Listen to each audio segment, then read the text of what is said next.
Students, good evening to all of you. First of all, I pay special thanks to my students who are encouraging me to make such videos which may be helpful to other students also. Students, in last lecture you were studying about the packing structure, close packing of solids, and how to locate wires tetrahedral and octahedral both in FCC lattice. Now I am going to take a new topic, packing efficiency. Dear learners, first of all you should know that packing efficiency is the percentage of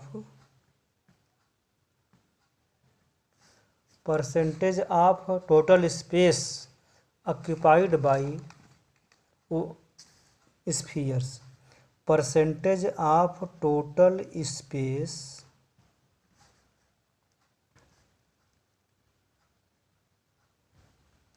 occupied by particles, जिसे हम spheres के नाम से अभी पढ़ाई कर रहे हैं, तो पार्टिकल्स और spheres is known as packing efficiency. Percentage of total space occupied by spheres in crystal lattice is called as packing efficiency. मतलब जितना परसेंटेज ऑफ वॉल्यूम वो ऑक्यूपाई कर लेंगे पार्टिकल्स, चाहे एटम हो, आयन हो, चाहे वो मॉलिक्यूल हो, उसी को हम कहेंगे पैकिंग एफिशिएंसी. स्टूडेंट्स ध्यान दें कि अगर हम किसी भी कंटेनर में कोई भी मटेरियल भरें तो ऐसा नहीं है कि पूरा 100% उसका पार्ट फिलअप कर लेंगे, क्योंकि if we want to put oranges in bucket, then suppose that someone has given us 20 oranges to fill in bucket. We can fill 20 oranges in bucket, but many of these wires will be found by the oranges in the bucket. In those wires we can fill lemons or other small materials in this. After that we can fill sand, after that we can fill water. It means by applying any kind of trick, all wires cannot be filled. Therefore, students, percentage of total space occupied by spheres in crystal lattice is called as packing efficiency. तो अब यहाँ पर हम study करेंगे step by step. पहला हम बात करते हैं फेस सेंटर्ड क्यूबिक लैटिस में HCP और CCP दोनों का सेम स्ट्रक्चर होता है. पैकिंग एफिशिएंसी इन FCC यूनिट सेल. पहला पॉइंट है पैकिंग एफिशिएंसी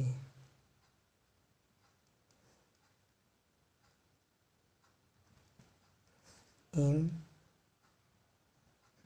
FCC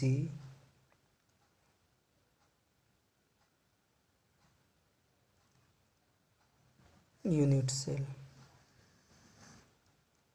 देखें आप 1 यूनिट सेल FCC लैटिस को ध्यान से देखना पड़ेगा.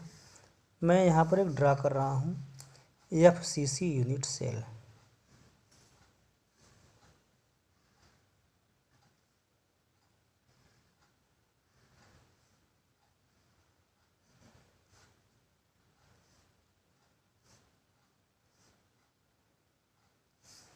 This is 1 unit cell.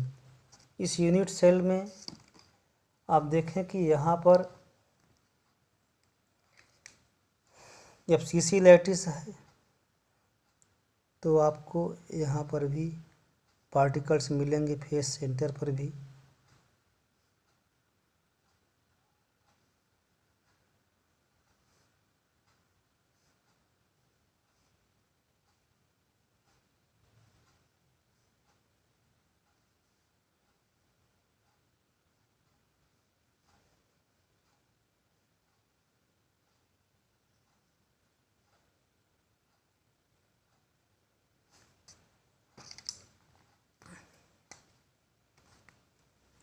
आप देखें तो पार्टिकल्स यहाँ मिलेंगे,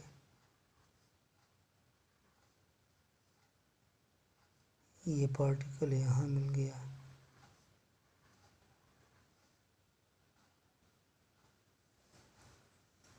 face centre, this is face centre.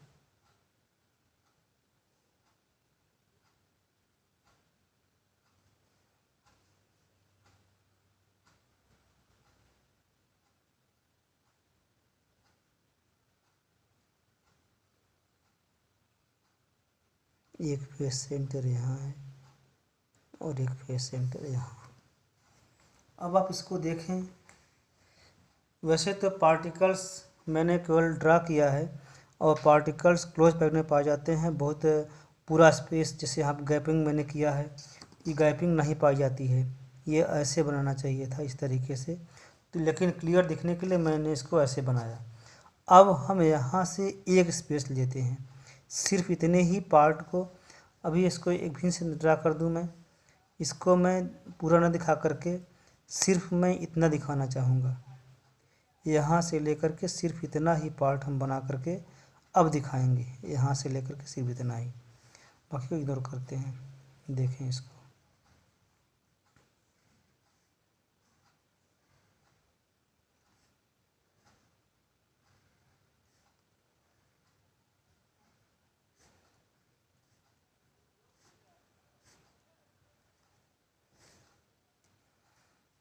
Not all particles, हम केवल एक पार्टिकल मतलब एक साइड लेके दिखा रहे हैं, सिर्फ यहाँ से लेकर के यहाँ तक, ये जो यहाँ बना हुआ है इसी पार्टिकल्स को मैं दिखा रहा हूँ, और यहाँ पर जो बनेगा तो एक इस पार्टिकल को मैं ऐसे बना दिया, ये बीच का स्फीयर है जो यहाँ बना हुआ, इसको मैं यहाँ बनाया हूँ, और दूसरा स्फीयर ये ऐसे बन गया, तीसरा स्फीयर का अंदर का ऐसे बन गया। तो स्टूडेंट्स देखें कि यहाँ पर 3 स्फीयर बन चुके हैं, और यहाँ पे ये जो 3 स्फीयर बने हैं ये कहाँ पर किसके एलांग हैं, along the diagonal of a face, diagonal. अब इसी को हम फ्रंट पे अगर बनाना चाहें, मैंने है तो ऐसे ही, इसी को मैं ऐसे बनाया हूँ, और अब इसको मैं ऐसे बनाना चाहूँगा एक स्क्वायर के रूप में। All the faces of a cube are in the form of square, सभी फेस जो है स्क्वायर के फॉर्म में होते हैं। तो अब हम जो है इसको यहाँ पर देखते हैं, इसको सीधा करके बनाता हूँ, तो ये ऐसे बन गया, ये ऐसे और ये ऐसे, सेम थिंग वही चीज़ है, मतलब जो पहले बना हुआ है ये वन फेस, यहाँ से जो है इसको पूरा मैंने लिया, पूरा यहाँ बनाया, इसका ये पार्ट जो है यहाँ दिखाई दे रहा है, और ये पूरा जो है मतलब इसको मैंने सीधा करके यहाँ बना दिया। इस तरीके से यह एक फेस दिखाई दे रहा है। हाँ, इसमें एक फेस और भी होगा, एक कॉर्नर पे भी बनेगा और ये भी बनेगा, ऐसे पाया जाता है, टच किया रहता है, ये भी टच किया रहेगा। लेकिन हमें सिर्फ यहाँ देखना है कि ये जो पार्टिकल्स हैं, ये इन्हीं जो 3 पार्टिकल दिखाई दे रहे हैं, इन्हीं को लेके हम सॉल्व करेंगे। तो suppose that radius of one sphere, क्या माना, रेडियस ऑफ वन स्फीयर, इसको हम आर मान लेते हैं। रेडियस ऑफ वन स्फीयर क्या है, ये आर है। जैसे यहाँ पर ये है तो ये 1 आर हो गया, यहाँ से लेकर के यहाँ तक ये भी आर है, यहाँ से लेकर यहाँ तक ये भी आर है, 2r हो गया। पूरा क्या है ये 2r, क्योंकि यहाँ पूरा डायमीटर है और ये रेडियस है, तो दिस इज आर। कितने आर हो गए? पूरा यहाँ से लेकर 1 2 3 4 r. Radius of one sphere equal to r. और अब अगर यहाँ देखा जाए तो ये पूरा स्क्वायर है, यहाँ पर यहाँ से लेकर इसको ए बी सी डी, तो बी डी की लंबाई कितनी हो जाएगी? डायगोनल है, तो diagonal of square, suppose that इसका जो one side of square is, यहाँ लिखा जाए one edge of cube equal to A, तो जितना एज होगा उतना इसका साइड होगा। उसी तरीके से यहाँ पर हो जाएगा one side of square equal to A, तो यहाँ पर क्या हो जाएगा? डायगोनल ऑफ स्क्वायर, तो क्या होता है? फॉर्मूला होता है साइड मल्टीप्लाई रूट 2, ये होता है। तो अब अगर देखा जाए यहाँ पर कि बी डी की लंबाई कितनी हो जाएगी? बी डी की लंबाई यहाँ लिखा जाए लेंथ ऑफ डायगोनल, यानी बी डी का मतलब क्या हुआ कि इसमें मतलब बी डी का मतलब हो जाएगा 4r हो जाएगा, यानी कि a root 2 equal to 4r, क्योंकि a रूट 2 फार्मूला से हो गया, ये फार्मूले से, और 4r इसकी लंबाई है, स्फीयर जो है 4r हैं, तो इसमें से 2r और 1r 1r 2r 4r हो गया। तो अब इसको हम फाइंड करते हैं। Therefore a is equal to क्या हो जाएगा? 4r upon root 2। अब हमको स्टूडेंट्स हमको फाइंड करना है, यहाँ पर हम फाइंड करते हैं volume of one sphere, volume of one sphere, तो कितना हो जाएगा? फार्मूला होता है 4.3 पाई आर क्यूब, और फिर कितने होते हैं पूरे?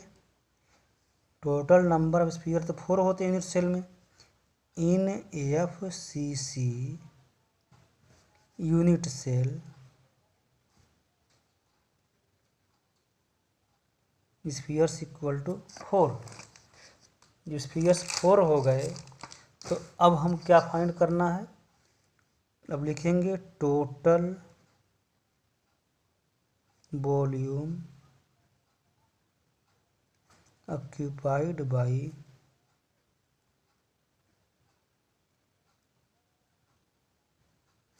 spheres in FCC unit cell. Unit cell में कितना जो है वॉल्यूम ऑक्यूपाई करेगा? तो 4 का मल्टीप्लाई कर देंगे, तो यहाँ हो जाएगा equal to 4 multiply 4/3 pi are cube. यहाँ कितना हो गया? 16/3 पाई आर क्यूब। इस तरीके से हो गया। इसको और भी सॉल्व कर सकते हैं। 16/3 मल्टीप्लाई 22/7 मल्टीप्लाई आर क्यूब। अब इसी को सॉल्व करेंगे बाद में। अब हम आगे देखते हैं total volume of cube. Total volume of cube, तो क्यूब का निकालेंगे, तो क्यूब का वॉल्यूम क्या होता है? साइड क्यूब, एज क्यूब होता है ना। तो यहाँ लिखेंगे volume of the cubic unit cell. Cubic unit cell होता ही है क्यूबिक यूनिट सेल। तो यहाँ हो जाएगा, फार्मूला क्या होता है? एज के पावर 3, तो मतलब हो जाएगा ए क्यूब। और ए की वैल्यू आप निकाल चुके हैं। ए की वैल्यू आप निकाले हैं, ए इज इक्वल टू जो है 4r/√2 ये होता है। तो यहाँ लिख दिया 4r/√2 का यहाँ पर होल क्यूब। तो क्या हो जाएगा, इसको सॉल्व कर सकते हैं आप। 64 मल्टीप्लाई आर क्यूब, यहाँ हो जाएगा 2 मल्टीप्लाई √2। तो ये हो जाएगा क्यूबिक यूनिट, क्यूबिक यूनिट। और इसका क्या हो जाएगा, यहाँ ये हो गया क्यूबिक यूनिट, यूनिट यहाँ पे हो गया। अब इसको देखें कि हमको निकालना है packing efficiency. Now packing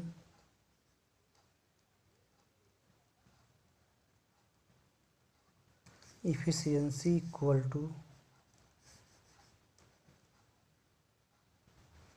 volume occupied by spheres multiply by 100 upon total volume of unit cell. तो कितना वॉल्यूम ऑक्यूपाई किया है, 16/3, 22/7, 22/7 r cube upon 64 multiply are cube upon 2 multiply √2। इसको सॉल्व करेंगे तो ये जो है आप देखेंगे यहाँ हो जाएगा 16 मल्टीप्लाई 22 मल्टीप्लाई आर क्यूब, और जो नीचे रखा है वो 2 मल्टीप्लाई √2, ये हो गया। और इसको जो है यहाँ आएगा 3 मल्टीप्लाई 7 और मल्टीप्लाई 64 और मल्टीप्लाई आर क्यूब, क्योंकि नीचे का सबसे ऊपर जाएगा यहाँ पे और ये वाला जो है ये यहाँ जाएगा। इस तरीके से सॉल्व करेंगे तो आर क्यूब ही कैंसिल हो जाएगा, कट गया। 16 + 64 और ये 2 से कट गया, 2 × 2 = 4, यहाँ आ गया 11। तो यहाँ कितना आ गया, हाँ एक चीज़ और भूला है यहाँ पे, यहाँ रहेगा 100 मल्टीप्लाई बाई 100। तो क्या आ गया, यहाँ पर 7 21, यहाँ पर आ गया 1100 मल्टीप्लाई बाई 1.414, इसकी वैल्यू होती है 1 इसका, और अपॉन यहाँ आएगा 21। इसको हम सॉल्व कर लेंगे। इसको अगर आप सॉल्व करते हैं तो जो वैल्यू आएगी आपको करना होगा, अपने से करना हो, कर लीजिएगा। हाई सेल कैलकुलेटर बाय कैलकुलेटर आप इसको कर सकते हैं। 1100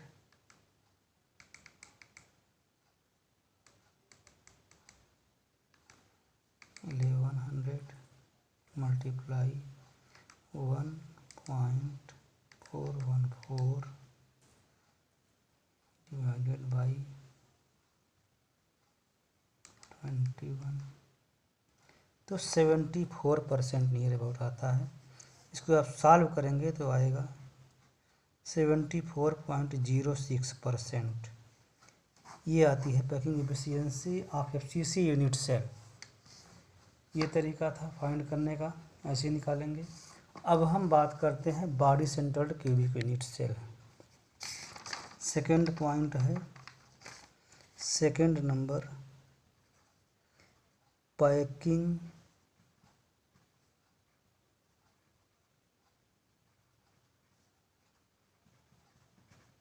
efficiency in body centered unit cell, या लैटिस भी कह सकते हैं इसको। अब देखें body centred cubic unit cell का जो स्ट्रक्चर है आप पहले भी देख चुके होंगे। मैं फिर से दिखा देना चाहता हूँ। यहाँ पर जो स्ट्रक्चर है बॉडी सेंटर्ड क्यूबिक लैटिस, ठीक वैसे ही बनाना है जो आप पहले बना चुके हैं। Particles will be found at the corners,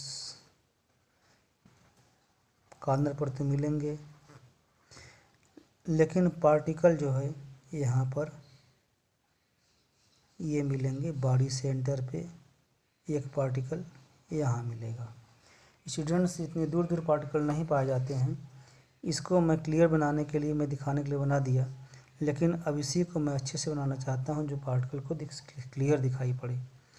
अब मैं उतना ही बनाऊंगा जितने का मुझे काम है, ज़रूरत है। सी हियर, मैं कैसे बना रहा हूँ उसको ध्यान से देखें आप।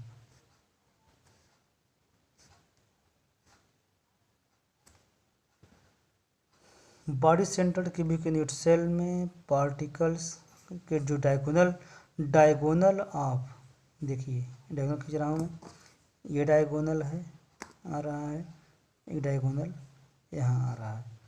तो अब आप देखें कि यहाँ पर जो है एक पार्टिकल इसके बॉडी सेंटर पे मिलेगा, ये पार्टिकल हो गया, और दूसरा मिलेगा ये, और एक यहाँ मिलेगा। इसको आप क्लियरली देख लें, समझ में आपको आ रहा होगा कि ये पार्टिकल जो यहाँ बनाया है, मैं इसको यहाँ बनाया हूँ, और ये वाला पार्टिकल ये यहाँ बना है, और ये पार्टिकल जो है इसको मैं यहाँ बनाया। इस तरीके से ये पार्टिकल पाए जाते हैं। इसको मैं सिर्फ एक इतना ही बनाया ताकि जितने की हमें ज़रूरत है, और वैसे पार्टिकल यहाँ ऐसे पाए जाते हैं। हाँ, अब स्टूडेंट्स देखें इसको कि वही चीज़ सेम आपको करना है। यहाँ पर लिखना है let the radius of one sphere equal to small R, और एज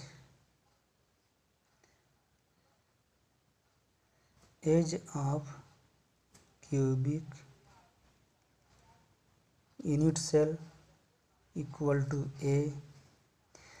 तो डायमीटर डायगोनल यहाँ हमको निकालना है, वहाँ डायगोनल ऑफ स्क्वायर था, लेकिन यहाँ पर डायगोनल ऑफ क्यूब है। तो आप पढ़ चुके हैं क्लास 10th में, diagonal of cube equal to a under root 3, ये होता है, ये आप ध्यान रखें। अच्छा, वैसे लेंथ ऑफ डायगोनल जो होता है, आप ये भी देखें कि यहाँ पर ये 1r हो गया, यहाँ से लेकर यहाँ तक ये 2r हो गया, 2r, और ये 1r, तो मतलब 2r 1r 1r यानी 4r हो गया। इसका मतलब हुआ कि since a√3 equal to 4r, ये तो हो जाएगा। उसी तरीके से इसको हम a का वैल्यू निकालना चाहते हैं, तो 4r अपॉन √3, ये रहा a की वैल्यू।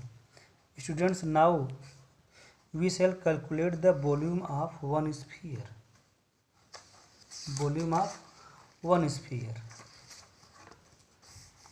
फार्मूला वही लगाना है, कोई बदलाव नहीं करना। यहाँ लिखना है वॉल्यूम ऑफ वन स्फीयर, तो यहाँ फार्मूला वही 4/3 pi are cube equal to 4/3 multiply 22/7 multiply are cube, ये हो गया। अब कितने स्फीयर होते हैं पूरे इन BCC यानी body centred cubic unit cell में? हर यूनिट सेल में 2 होते हैं, आप पहले ही पढ़ चुके हैं, इसके बारे में दोबारा बताने की जरूरत नहीं है अभी। In BCC unit cell number of spheres equal to 2, therefore volume occupied by all the 2 spheres, कितना हो जाएगा इसमें, तो 2 मल्टीप्लाई 4/3 मल्टीप्लाई 22/7 मल्टीप्लाई r³, तो ये वैल्यू हुआ। इसे हम लिखेंगे क्यूबिक यूनिट, इसका वैल्यू हो जाएगा क्यूबिक यूनिट। अच्छा, अब हम जो है इसको आगे फाइंड करेंगे volume of cube unit cell, volume of cubic unit cell, तो वही माल फॉर्मूला आपका वही है, एज क्यूब होगा, ए क्यूब हो जाएगा। Therefore packing efficiency in BCC unit cell, formula वही होगा, वॉल्यूम ऑक्यूपाइड बाय स्फीयर्स, तो 2 multiply 4 multiply 22 multiply r³ upon यहाँ 3 मल्टीप्लाई 7, ये हो जाएगा, और multiply 100 upon total volume occupied. तो जब ए क्यूब है तो ए क्यूब का वैल्यू आप निकाल चुके हैं पहले भी कि ए की वैल्यू कितनी आई है, 4r/√3। तो यहाँ पर हम लिख सकते हैं ए क्यूब यानी 4r/√3 का होल क्यूब। ये जो इसकी वैल्यू है मैं इसको यहाँ रखा, ए की वैल्यू आप पहले पढ़ चुके हैं, 4r/√3 होगा, इसको रख लिया।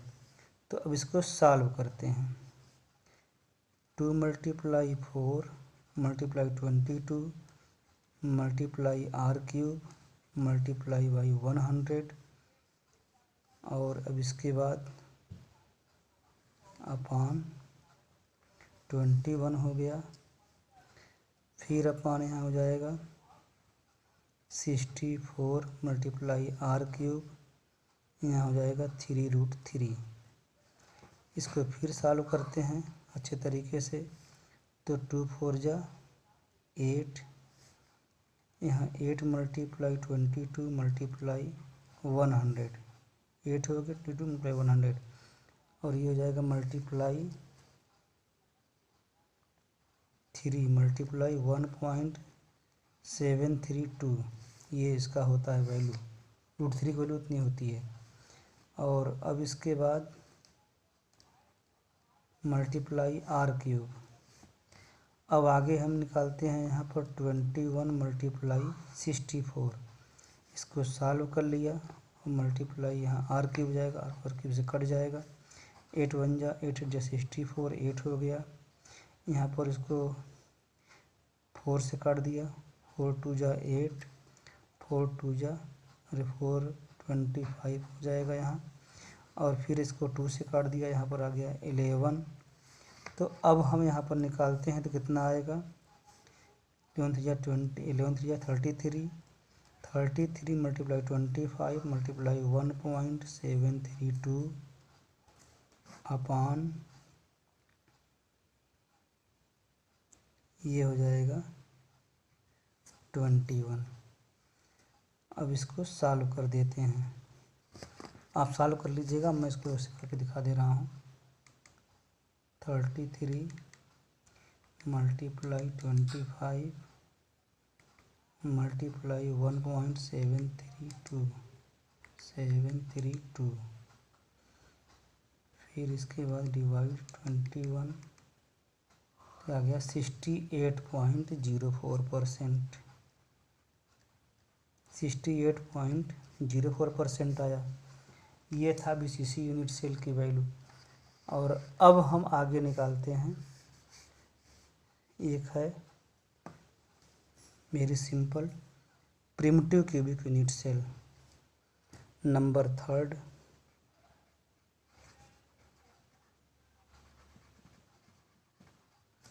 Primitive cubic unit cell. Students देखिए, बहुत सिंपल होता है primitive cubic unit cell. Primitive cubic unit cell का जो पार्टिकल्स हैं वो केवल पाए जाते हैं ओनली एट दी कॉर्नर्स पे। There is no particles other than corners. बहुत ही सिंपल है इसमें, आप यहाँ बना दें, यहाँ बना दें, यहाँ बना दें, इस तरीके से बनेगा। लेकिन स्टूडेंट्स मैं एक फेस लेके दिखा दे रहा हूँ आपको। When we draw one face of the cube, तो अब देखें कि इसमें जो है पार्टिकल्स कैसे बनते हैं। तो पार्टिकल्स इस तरीके से इसके बनेंगे, मतलब सभी पार्टिकल्स इस तरीके से होते हैं। तो अगर हम इसकी लेंथ देखें, इस तरह से बनेगा। एक फेस को मैं दिखाया हूँ यहाँ पे, तो यहाँ पर जो हो जाएगा radius of one sphere equal to R हो जाएगा। और तो edge of cube equal to A. तो आप अगर देखें यहाँ तो ए इसकी जो वैल्यू हो जाएगी, यानी ए यहाँ से लेकर के यहाँ तक की वैल्यू कितनी है, ये वैल्यू ए है, और ये आर है, ये आर है। तो मतलब क्या हो गया कि ए इक्वल टू 2r यहाँ हो जाएगा। Therefore a equal to 2r। तो इस तरीके से हम निकाल सकते हैं volume of one sphere equal to 4/3 pi are cube. तो यहाँ हो जाएगा 4/3 22/7 और मल्टीप्लाई आर क्यूब, ये हो गया। और सिंपल क्यूबिक यूनिट सेल में सिर्फ एक ही पार्टिकल्स पाए जाते हैं, क्योंकि आपने पहले भी देखा कि 1/8 होता है, और 1/8 का मतलब कि होता है कि 8 कॉर्नर्स होते हैं। तो 8 कॉर्नर का मतलब हुआ कि आप पहले भी स्टडी कर चुके हैं, 8 × 1/8 इक्वल टू 1। तो यूनिट सेल में, पॉइंट सेल में एक ही जो है स्फीयर यहाँ पर मिलेगा। तो अब आप यहाँ पर भी निकालना चाहेंगे तो फिर मतलब स्फीयर 1 मिलेगा, तो इतना क्यूबिक यूनिट जो है इसका वॉल्यूम हो गया। अब हम जो है लिख दिया यहाँ पर volume occupied equal to 88/21 r cubic unit. अच्छा, अब है volume of cubic unit cell. तो ये हो जाएगा ए क्यूब, और यहाँ पे 2r है, तो 2r का होल क्यूब इक्वल टू मतलब हो जाएगा यहाँ पे 8r क्यूबिक यूनिट। अब लिखते हैं यहाँ पे, आगे हम निकालेंगे पैकिंग इफिशियंसी। तो यहाँ हो जाएगा वॉल्यूम ऑक्यूपाइड, तो यहाँ हो जाएगा 88 multiply are cube upon 21 multiply by 100, यहाँ हो जाएगा अपॉन 8r क्यूब। यहाँ कितना हो गया, इस तरीके से 88 multiply are cube multiply 100 upon 21 multiply 8 multiply are cube. R cube से कट गया और 8 से कट गया तो 11 आ गया यहाँ पे, मतलब यहाँ पर आ गया 1100/21। तो इक्वल टू, इसको भी सॉल्व कर लेते हैं, 1100/21, तो यहाँ आता है 52.38%। 52.38%। तो स्टूडेंट्स देखें कि इस तरीके से सबसे ज़्यादा पैकिंग एफिशिएंसी जो पाई जाती है वह सबसे ज़्यादा किसमें मिलती है, FCC में मिलेगी, CCP में मिलेगी, वह है 74%। और इसमें जो आता है आपका बॉडी सेंटर्ड क्यूबिक लैटिस में BCC की बात करें, इसमें आता है 68% नियर अबाउट। और इसमें जो आता है मतलब ये सिंपल यानी primitive primitive cubic unit cell की बात करें तो इसमें सीधे होता है 52.38%, जो कि बहुत ही कम है। तो इस तरीके से सबसे ज़्यादा डेंस जो होता है वह मिलेगा FCC CCP लैटिस, उससे कम होगा VCC लैटिस, और सबसे कम होगा वह मतलब जो होगा वह सिंपल क्यूबिक यूनिट सेल होगा। इस तरीके से students, now you have understood properly that how much vacant space are found in different kinds of unit cells. I think this lecture will be beneficial to you. Thank you.